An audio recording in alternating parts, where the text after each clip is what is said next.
नमस्ते दोस्तों, स्वागत है आप सभी का हमारे इस नए वीडियो में। इस वीडियो में आप जानेंगे अपरा एकादशी कब है, 2 या 3 जून, शुभ मुहूर्त, पारण का समय और महत्व। एकादशी तिथि भगवान विष्णु को समर्पित है। माना जाता है इस दिन भगवान विष्णु का व्रत करने से और उनकी पूजा करने से सभी पापों का नाश हो जाता है और मोक्ष की प्राप्ति होती है। ज्येष्ठ का महीना 24 मई से शुरू हो गया है और ज्येष्ठ माह की कृष्ण पक्ष की अपरा एकादशी और शुक्ल पक्ष की निर्जला एकादशी दोनों ही बहुत महत्वपूर्ण मानी जाती हैं। आइए जानते हैं ज्येष्ठ माह के कृष्ण पक्ष की अपरा एकादशी कब है, पूजन मुहूर्त। ज्येष्ठ माह की कृष्ण पक्ष की अपरा एकादशी 2 जून रविवार को सुबह 5:04 पर शुरू होगी और अगले दिन 3 जून 2024 सोमवार को प्रातः 2:41 पर समाप्त होगी। इस साल अपरा एकादशी 2 और 3 जून दोनों दिन है। जब एकादशी लगातार 2 दिन हो तो पहले दिन को प्राथमिकता दी जाती है, इसलिए गृहस्थ जीवन वालों को पहले दिन एकादशी का व्रत करना चाहिए। दूसरे दिन वाली एकादशी को दूजी एकादशी कहते हैं।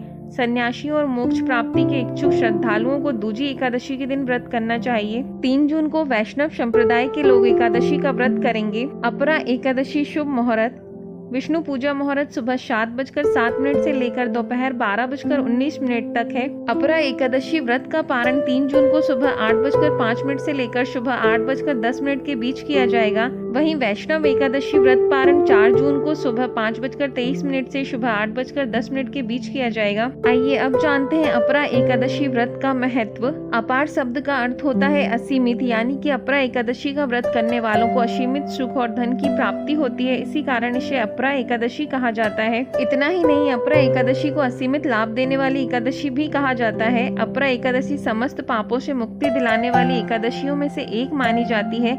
ऐसी मान्यता है कि इस व्रत को करने से पापों का अंत होता है। व्यक्ति को कई तरह के रोग, दोष और आर्थिक समस्याओं से भी छुटकारा मिलता है और अक्षय पुण्य की प्राप्ति होती है। पांडवों ने श्री कृष्ण के मार्गदर्शन में इस व्रत को करके महाभारत युद्ध में विजय प्राप्त की थी। अब सुनिए अपरा एकादशी व्रत कथा। धार्मिक कथाओं के अनुसार महिध्वज नामक एक धर्मात्मा राजा था। राजा का छोटा भाई ब्रजध्वज बड़े भाई से द्वेष रखता था। एक दिन मौका पाकर उसने राजा की हत्या कर दी और जंगल में एक पीपल के पेड़ के नीचे सबको गाड़ दिया। अकाल मृत्यु होने के कारण राजा की आत्मा प्रेत बनकर पीपल के पेड़ पर रहने लगी। मार्ग से गुजरने वाले हर व्यक्ति को आत्मा परेशान करती थी। एक दिन एक ऋषि उस रास्ते से गुजर रहे थे। उन्होंने प्रेत को देखा और अपने तपोबल से उसके प्रेत बनने का कारण जाना। ऋषि ने पीपल के पेड़ से राजा की प्रेतात्मा को नीचे उतारा और परलोक विधा का उपदेश दिया।